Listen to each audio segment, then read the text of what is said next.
eh, continuando con los videos de la parte de polímeros, seguimos con los biopolímeros, que son los ácidos nucleicos. Acá se los ve, muchas veces se habla de ello en los medios y a veces se los menciona, pero no se detalla, digamos, cuál es su estructura y sus funciones. Si bien este conocimiento va a ser general, vamos a tratar de explicar algunos puntos importantes. Bueno, son largas cadenas, tenemos dos ácidos nucleicos importantes, que es el ARN y el ADN. Como son polímeros, van a generarse por la unión de monómeros, y la importancia de este grupo de biopolímeros se basa en el hecho de que fundamentalmente almacenan y transmiten la información genética. Almacenan y transmiten información genética, por eso tienen importancia. En esta parte se detalla, bueno, quién los descubrió. Obviamente, como son macromoléculas, van a tener altos pesos moleculares. Fíjense que la sigla ADN significa ácido desoxirribonucleico y la sigla ARN ácido ribonucleico. En el caso del ácido ribonucleico, el ADN se ubica en la célula, en los núcleos, en la célula eucariota, y en la célula procariota, como no tiene núcleo, el ADN se ubica disperso en el ribosoma. En el caso del ácido ribonucleico, se ubica fundamentalmente en el citoplasma. Bien, acá hay un resumen de los ácidos nucleicos y fundamentalmente de los nucleótidos que lo componen. El nucleótido que lo compone es un poco más complejo que el caso de los monómeros. Nucleótido, el monómero que lo compone es más complejo que el caso de las proteínas, que eran los alfa-aminoácidos, o en el caso de los polisacáridos, que eran las unidades de monosacáridos. En este caso va a ser un nucleótido que está formado por tres unidades principales: el grupo fosfato, la base nitrogenada y una azúcar, ¿sí? Si es la desoxirribosa, corresponde al ARN, si es la desoxirribosa, corresponde, al ADN o ácido desoxirribonucleico. Si el azúcar es la ribosa, va a ser el ácido ribonucleico. Y las bases nitrogenadas, vamos a ver, podemos tener purinas y pirimidinas, ¿sí? Las bases pueden ser, en el caso del ácido ADN, el ácido desoxirribonucleico, las bases van a ser timina, adenina, guanina y citosina.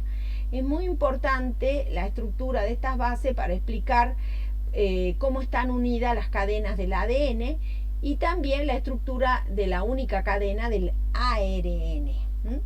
RNA y DNA son las siglas en inglés, ¿no? En el caso del ribonucleico, las bases son uracilo, adenina, guanina y citosina. Es importante entonces la estructura de las bases, porque las cadenas, las bases van a sobresalir en las cadenas, y las cadenas van a estar constituidas fundamentalmente por el azúcar y el grupo fosfato. Bueno, acá están las dos azúcares, la ribosa del ARN y la desoxirribosa del ADN. Acá hay detalles en cuanto a las bases. Las purinas son adenina y guanina. La adenina y la guanina están tanto en el ARN como el ADN. Y luego las pirimidinas, la citosina, timina y uracilo. Por ejemplo, en el ADN tenemos citosina y timina solamente. Y en el caso del ADN, y en el caso del ARN vamos a tener citosina y uracilo.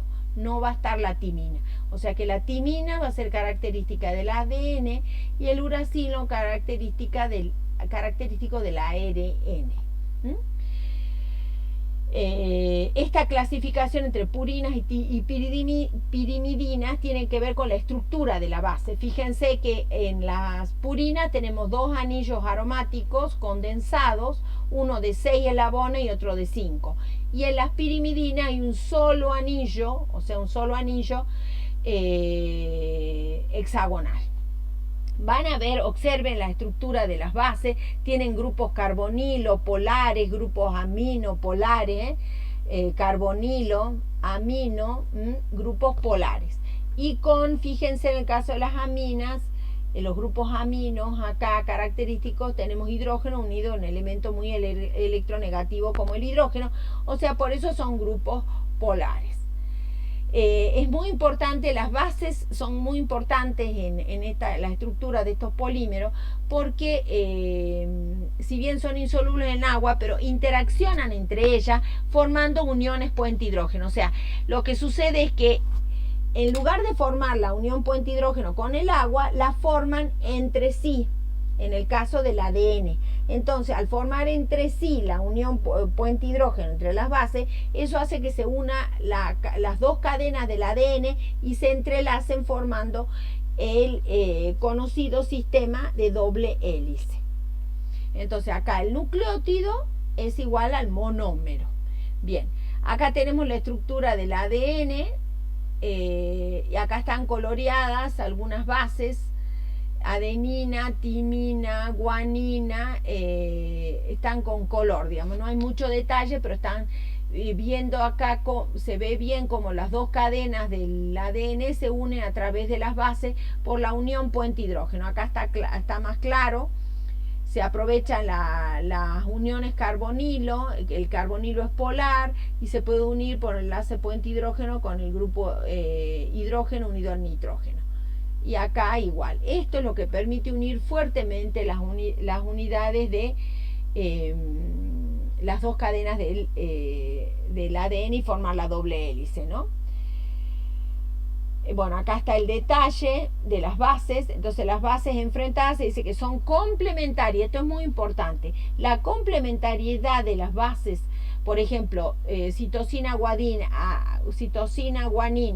adenina, timina, es clave para codificar, digamos, la información que trae el ácido nucleico. Entonces, y es la que permite que se unan las dobles cadenas.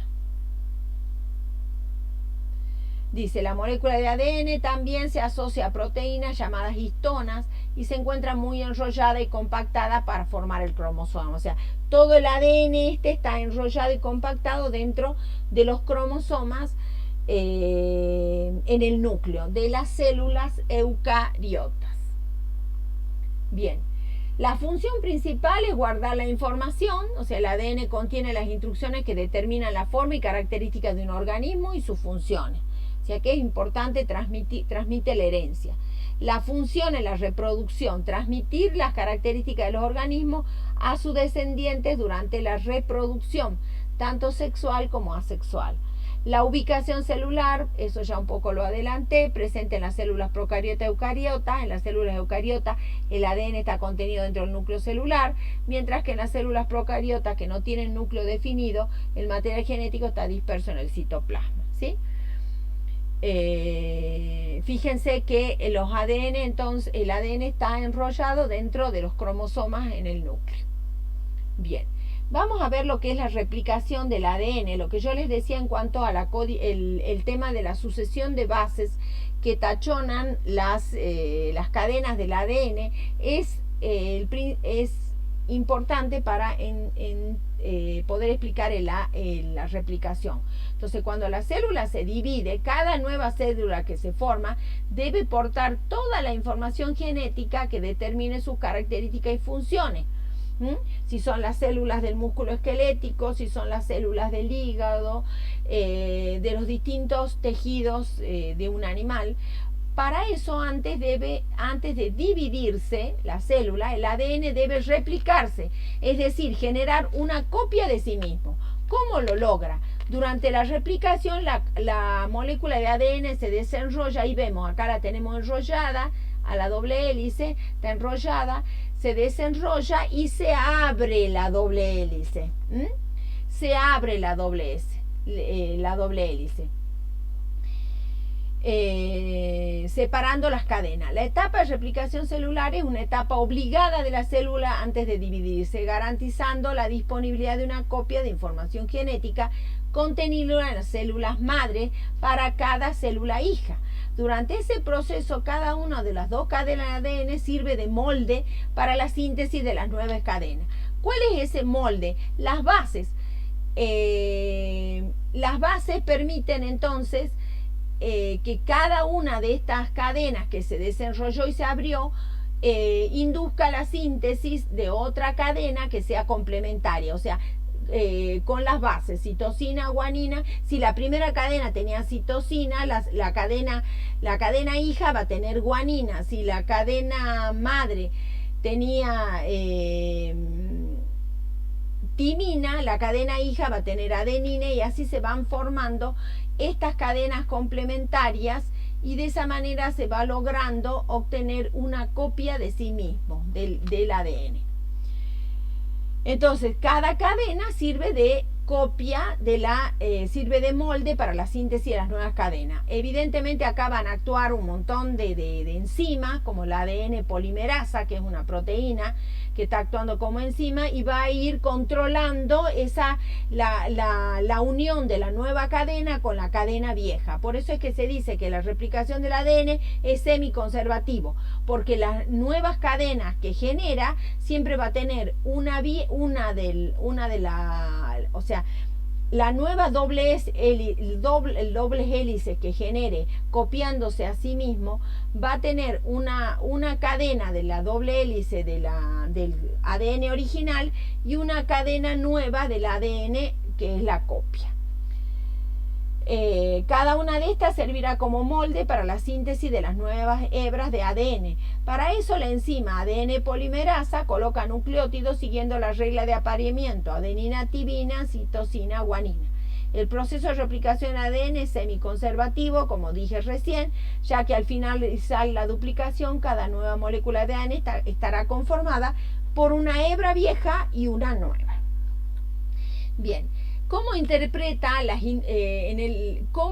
interpreta la información genética que trae el ADN, ¿no? Esa información que está guardada en el ADN está basada en el código genético de las bases, que se combinan para originar palabras denominados genes.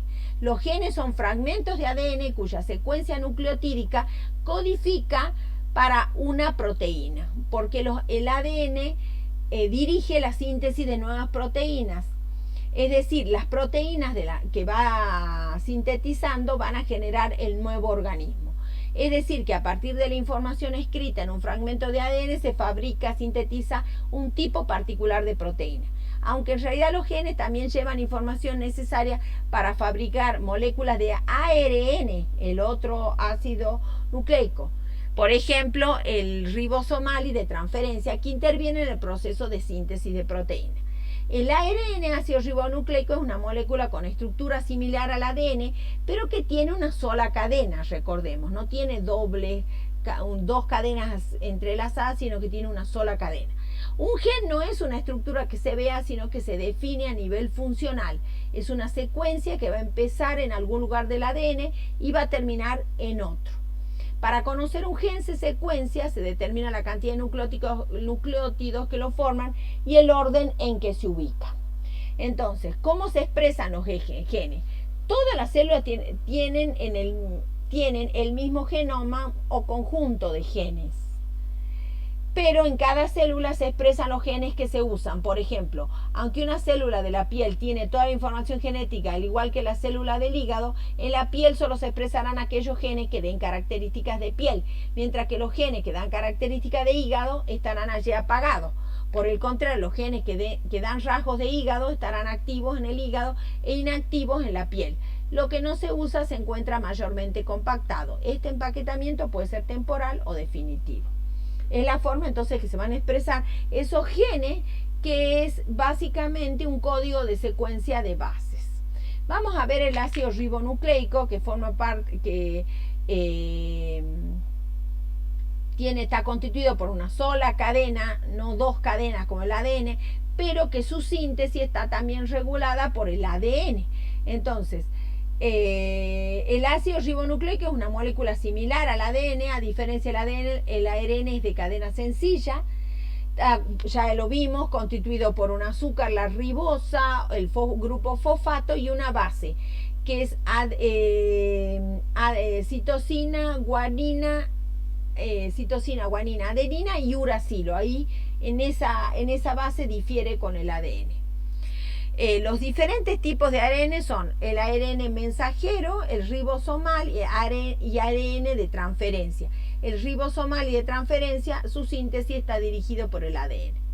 El ARN o ácido ribonucleico, bien, la célula utiliza el ARN para una serie de tareas diferentes. Por ejemplo, el ribosomal simplemente forma parte de los ribosomas y es esencial para la síntesis proteica en todos los seres vivos. El ARN mensajero o ARNM es la molécula de ácido nucleico cuya traducción transfiere información del genoma a las proteínas. Por ejemplo, este es el ARN mensajero. Este ARN mensajero lleva la información contenida en el ADN, en los genes del ADN, para la síntesis de proteínas. Es como un traductor de la información que llevan los genes para sintetizar una proteína. Ese es el ARN de transferencia. Fíjense, el ARN de transferencia, bien, bueno, el ARN de transferencia o ARN, ¿sí?, moléculas de ARN no codificantes de proteínas que físicamente llevan los aminoácidos al sitio donde se lleva a cabo la traducción y permite que sean ensamblados en las cadenas de proteínas en dicho proceso. Claro, entonces esa es la función del ARN de transferencia, es recibir la información genética del ADN, traducirlo en la síntesis de las proteínas de tal manera que van llevando los aminoácidos que se necesitan para sintetizar la nueva proteína. Bueno, acá está un poquito desordenado, lo vamos a ordenar un poco ya que estamos. ¿A dónde está? A ver, vamos a ordenar un poquito esto a las proteínas. ARN de transferencia, acá está, ¿no? A ver, aquí vamos a hacer esto, hay algunas cosas que no van, lo vamos a sacar.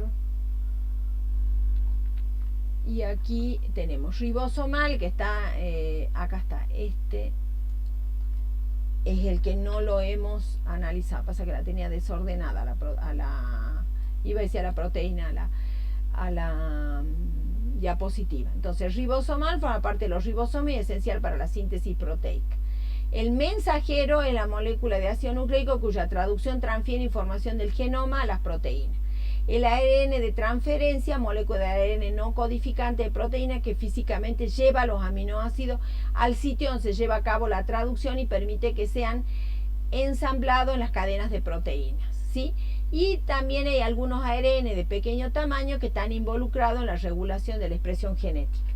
Bueno, de esa manera se describe, digamos en forma muy general, qué es el ARN, cómo está constituido, en qué se diferencia del ADN y cuáles son las funciones que tiene. Y cómo su síntesis también está dirigida por el ADN con la información contenida en los genes. Bueno, volvamos a pantalla completa. Aquí seguimos entonces con otro polímero natural que es el caucho. Este se podría considerar, es un elastómero, se extrae de plantas. La planta original ya estaba en el Brasil, luego los colonizadores, los ingleses por ejemplo, la llevaron al Asia y al África. Es una planta que va a producir el caucho, que se lo obtiene mediante una herida que se le hace al tronco del árbol, y es una sustancia láctea pegajosa, es un polímero. El monómero, ya vamos a ver, de este polímero natural es un hidrocarburo, un dieno, y generalmente las características del látex depende de las distintas partes del árbol, ¿no? Generalmente dice el porcentaje de caucho, el hidrocarburo, decrece del tronco a las ramas. y hojas. En la época del año también afecta la composición del látex, así como el tipo de suelo. El caucho es una secreción irreversible producto de desecho del árbol. Mientras más se extrae, más se produce esta sustancia. Entonces el caucho es producido en el protoplasma por reacciones bioquímicas de polimerización catalizadas por enzimas. Sí, todo esto se produce pero ya dentro de la planta, ¿no? La sustancia esta. Esta sustancia al natural es una sustancia láctea color blancuzco, viscosa, pegajosa, blanda, en caliente es muy blando y cuando está frío es duro y quebradizo. Entonces, para aprovecharlo mucho mejor económicamente como elastómero, lo que se propuso, y en realidad lo descubrió en forma accidental Charles Goodyear en 1839, que era la vulcanización del caucho. Era la unión de las cadenas de polímeros cuyo monómero, fíjense, yo les dije que era un dieno. Aquí está el 2-metil-1,3-butadieno que se unen y forman largas cadenas de polímero y forma el caucho. Lo que ideó Charles Goodyear en forma muy accidental, porque empezó a calentar el caucho con azufre, es unir las cadenas mediante puentes disulfuro. Fíjense, parecido a los puentes sulfuro de las cadenas de proteína. Entonces, de esta manera logró mejorar muchísimo las características del caucho en cuanto a su comportamiento frente a las altas temperaturas. Se convirtió en un material que ya no es pegajoso, o sea, no se deforma por el calor, no es quebradizo en frío y no es pegajoso. Y además es un elastómero porque si se estira, aumenta su longitud original y cuando cesa el estiramiento vuelve a la longitud original. Bien, acá hay un resumen en este cuadro de los polímeros, los monómeros que caracterizan esos biopolímeros o polímeros naturales y los usos, fundamentalmente. Los polímeros sintéticos son impresionantes, la variedad, la cantidad que se produce y la cantidad de aplicaciones que tiene. Son materiales justamente que se han preparado, se han sintetizado en la industria química, siempre imitando otros polímeros naturales como la fibra, como la seda o elastómeros como el caucho, etcétera. Tienen muchísimas aplicaciones y por eso que los tratamos. La clasificación original, como yo les dije, eran elastómeros, fibras y plástico. Los elastómeros tienen el tipo de elasticidad que caracteriza el caucho. Las fibras siempre son largas, delgadas, como hilos, con la resistencia a lo largo de la fibra que caracteriza el algodón, la lana y la seda. Por ejemplo, las poliamidas, y vamos a ver también los poliésteres, son fibras sintéticas. Los plásticos pueden ser moldeados a presión en forma de planchas, tubos, pintados sobre superficie o bien transformados en incontables objetos de las formas más diversas. En los plásticos vamos a reconocer dos grandes grupos, los termoplásticos y los termoestables. Vamos a ver cuáles son las características generales. Aquí están, se ha tratado de volcar los más importantes. Son macromoléculas, o sea que son sustancialmente diferentes a lo que eran las moléculas discretas, que es lo que dije originalmente en estos videos. Tienen una complejidad estructural que comprende una estructura primaria, que son los enlaces químicos entre átomos, y otra que es la disposición de las cadenas, o sea, cadenas estiradas o enrolladas. Es similar a lo que pasaba con las cadenas de proteínas. Yo tenía una estructura principal, que era la unión de los monómeros, los alfa-aminoácidos, y luego esas cadenas interactuaban entre sí y se podían enrollar o bien formar largas o no. Podrían formar, por ejemplo, las proteínas fibrosas, que eran largas cadenas estiradas. Entonces, siempre va a haber una estructura primaria y secundaria, debido al enorme tamaño de estas moléculas. Las interacciones intermoleculares entre las cadenas de los polímeros, así como había interacción intermolecular entre las cadenas de las proteínas, de las cadenas o que eran los polipéptidos, las largas cadenas de aminoácidos poliamídicas, aquí también va a haber una interacción con fuerzas intermoleculares entre las cadenas, y se va a manifestar el dipolo-dipolo, la fuerza de dispersión del hondo, las uniones puente-hidrógeno. Siempre les recuerdo que la fuerza de dispersión del hondo, en la bibliografía a veces le dicen también dipolo-dipolo inducido. No sé por qué, a mí no me gusta esa definición, pero la van a encontrar. O sea, como sinónimo de fuerza de dispersión del hondo, o sea, entre grupos no polares, entre cadenas apolares, grupos apolares. La unión puente-hidrógeno, ustedes ya la conocen, que es un caso particular de una unión dipolo-dipolo, siempre y cuando haya hidrógeno unido a un elemento muy electronegativo. Entonces, todas esas interacciones entre cadenas va a determinar propiedades como la elasticidad, en el caso del elastómero, la resistencia tensil de las fibras, y también la forma que adoptan las cadenas. Depende si son cadenas lineales o ramificadas, por ejemplo, van a tener diferentes propiedades. Los grupos funcionales de las cadenas determinan también su reactividad química, al igual que las cadenas de proteínas. Si tengo grupos químicos a lo largo de la cadena que son más reactivos, menos reactivos, que son polares, que son apolares, van a determinar la reactividad. Como les decía siempre, el tamaño de las macromoléculas, al igual que el caso del tamaño de las proteínas, va a condicionar la solubilidad en agua. El comportamiento frente al calor también, eso es lo que me permite a mí clasificar a los plásticos en termoplásticos, los que se ablandan con el calor, y los termorresistentes, que no se ablandan por calentamiento.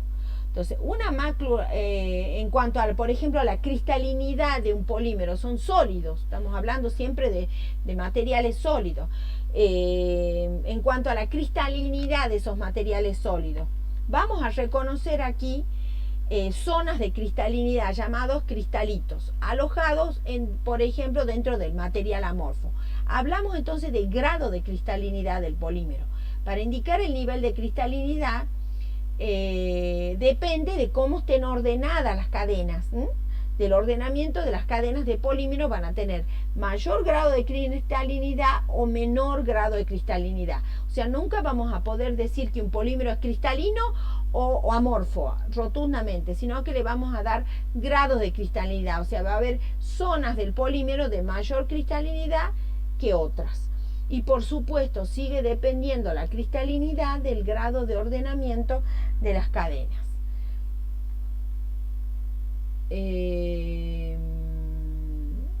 Vamos a ver las propiedades físicas generales de los polímeros, ¿no?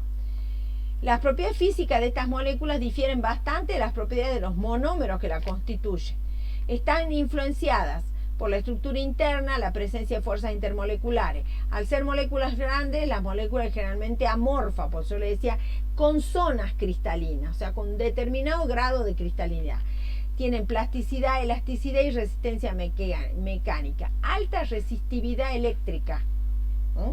Eso es importante ver. Por eso es que muchas partes metálicas de las conexiones eléctricas se hacen de plásticos. Pocos reactivos ante ácidos y bases. Unos son duros y resistentes y se utilizan para la construcción, como el policloruro de vinilo, la baquelita. Otros pueden ser flexibles, como el polietileno, elásticos como el caucho, resistente a la tensión como el nylon y muy inertes como el tenflón, por ejemplo.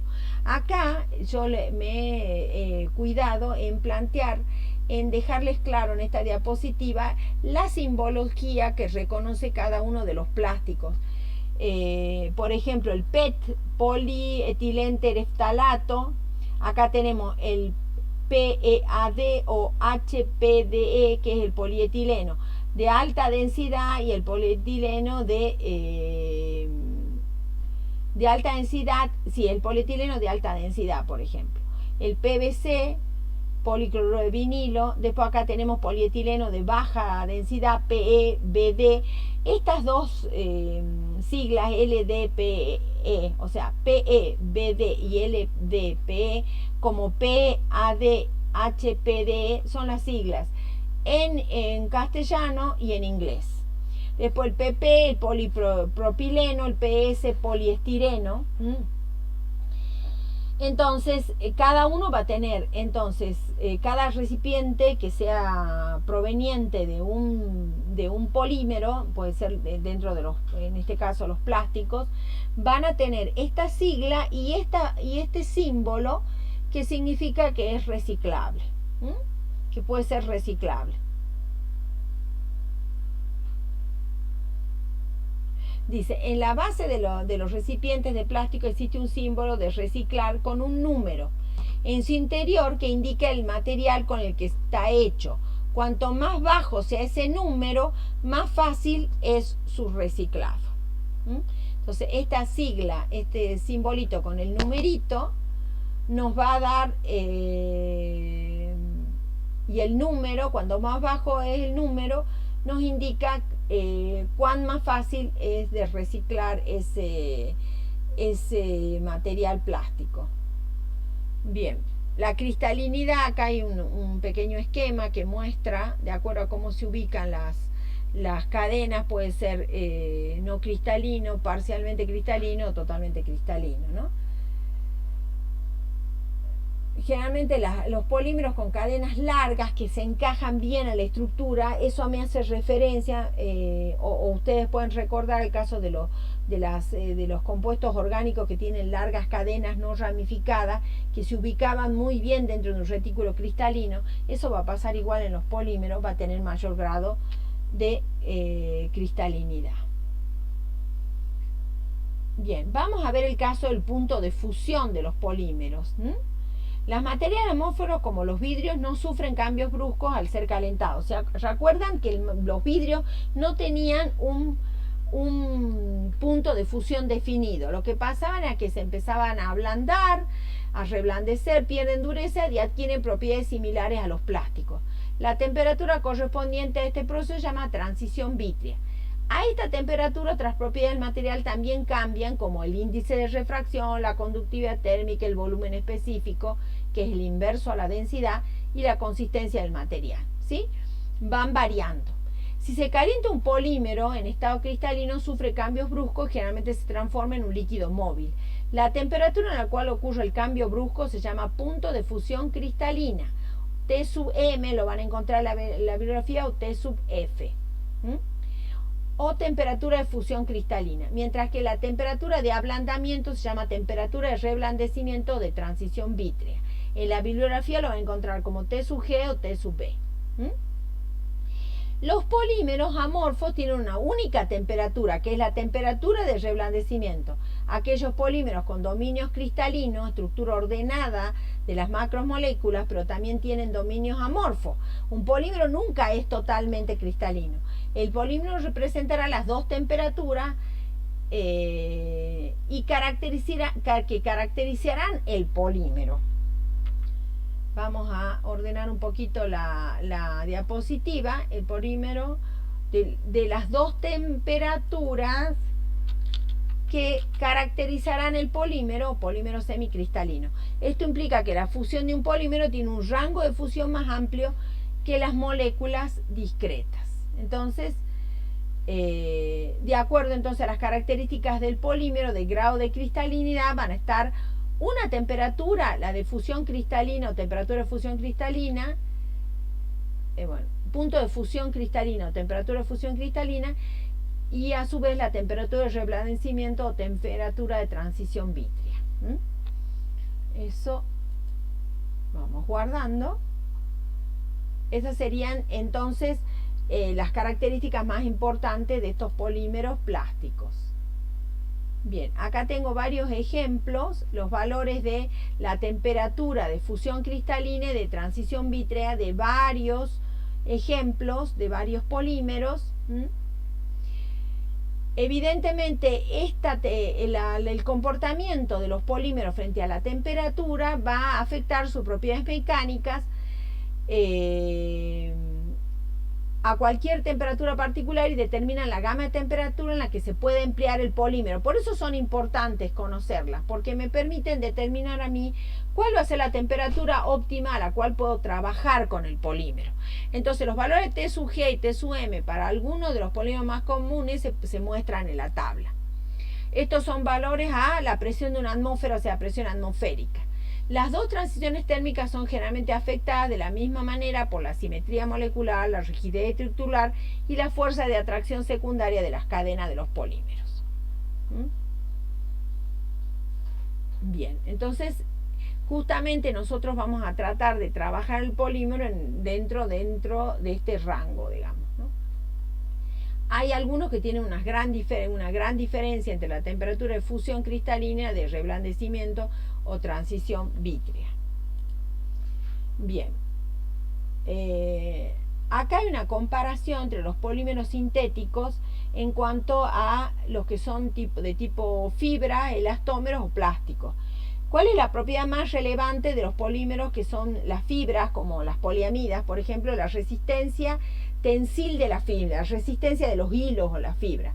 En el caso de los elastómeros, la propiedad más relevante es la elasticidad. Por ejemplo, se puede estirar hasta 8 veces la longitud original. En el caso de los plásticos, la propiedad más característica va a ser su moldeado, las posibilidades de moldeado. Las moléculas, por ejemplo, en la fibra van a ser cadenas lineales alineadas entre sí en una sola dirección. En los elastómeros las cadenas van a estar enrolladas.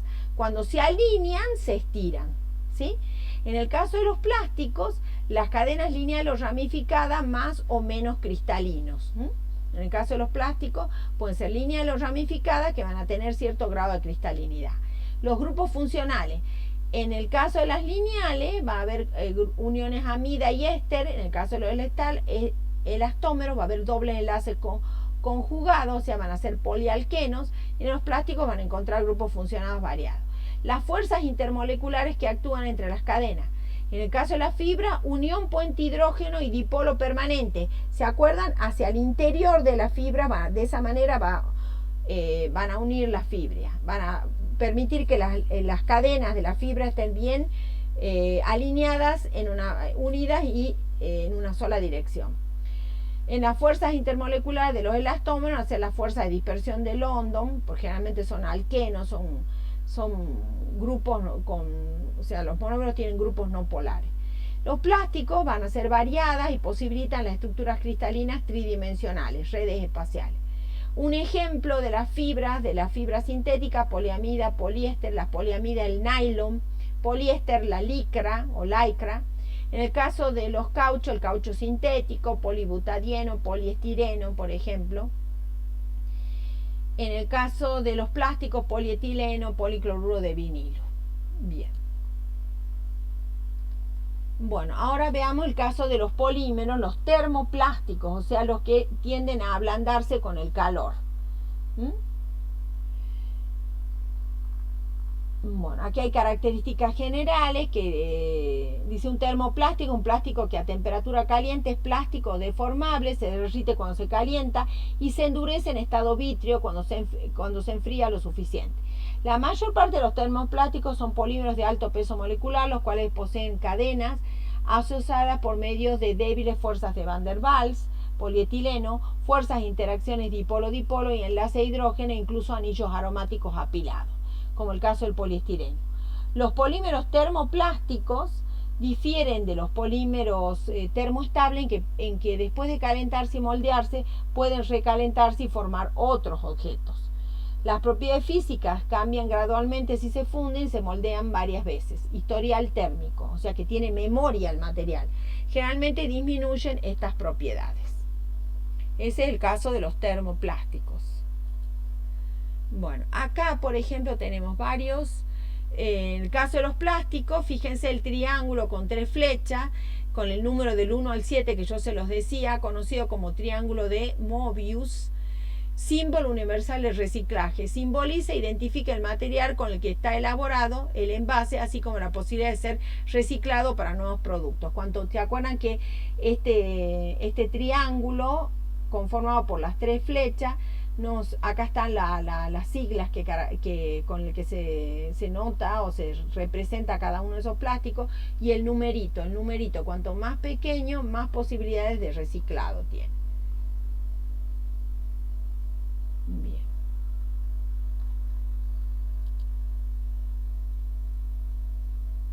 Bueno.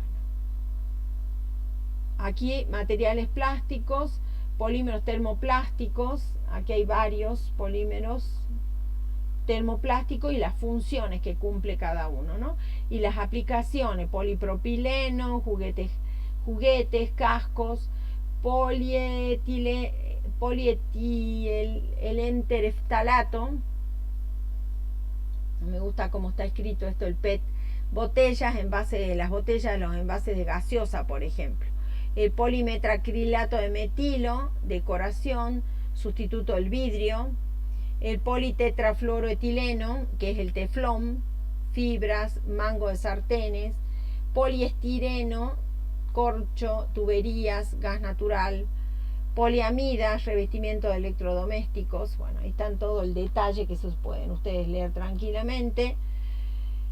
Y acá está el ejemplo de los termoestables. Las resinas fenólicas, la baquelita, la melamina, las resinas epoxi. En este caso son materiales que no se afectan por acción del calor. Bien, y después ejemplos de elastómeros. Aquí está un ejemplo de un elastómero, que es el caucho sintético.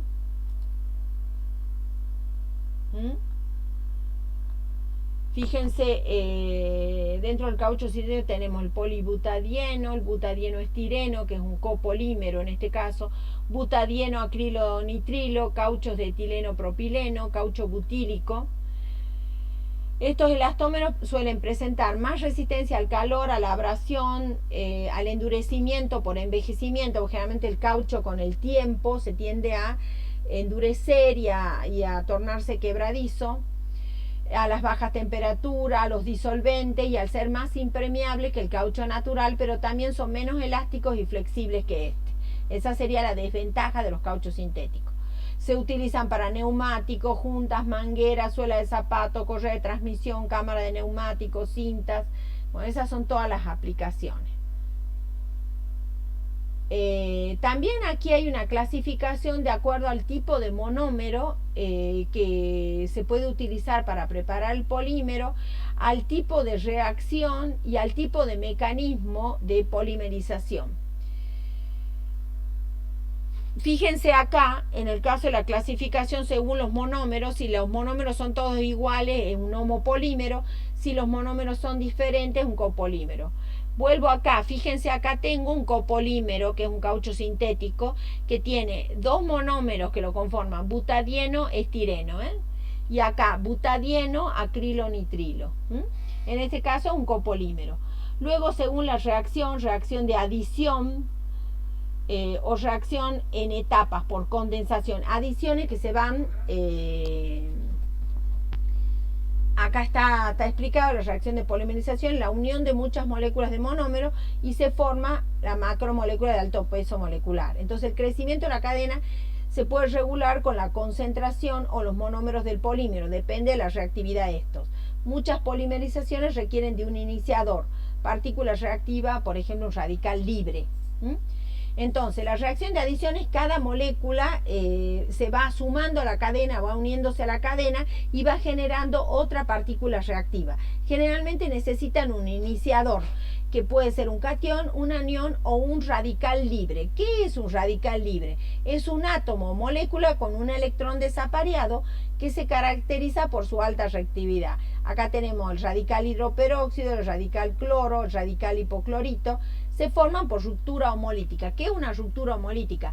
Es cuando se rompe un enlace, por ejemplo, y cada uno de los fragmentos queda con un solo electrón. Esa es ruptura homolítica. Como diferencia a la ruptura heterolítica, en este caso generalmente se producen iones. Un fragmento se queda con el par electrónico y adquiere una carga negativa, y el otro fragmento pierde los electrones y queda con carga positiva. En ese caso sería heterolítica.